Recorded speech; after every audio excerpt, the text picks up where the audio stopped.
ধর্মের উপরে শিব বাবা বিরাজমান। নন্দী ধর্মের 4 চরণ শেষ দ্বারা 4 পাওয়ার মধ্যে 3 চরণ। বলো সুন্দর করে বলো, এই যে ভিডিও করতেছি। হ্যাঁ বলো কি হচ্ছে নন্দী?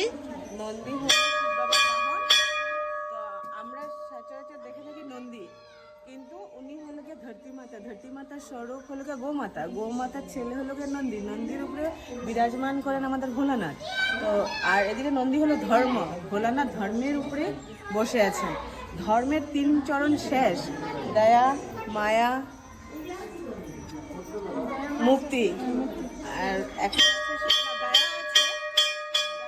আমাদের হলো গিয়া মুক্তি, সত্য শেষ হয়ে গেছে। সত্য নেই মানুষের মুখে আজকাল, সত্য নেই মানুষের মুখে। দাঁড়াও, মোক্ষ আমরা মানে ওরকম ভাবে মানে করতে পারি না, ধ্যান করতে পারি না।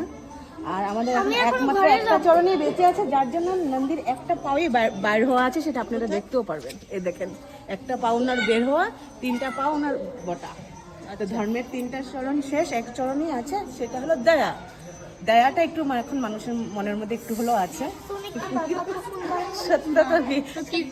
সেটাই বললাম, অল্প একটু কিছু বলতে পারলাম, আর বেশি কিছু জানি না।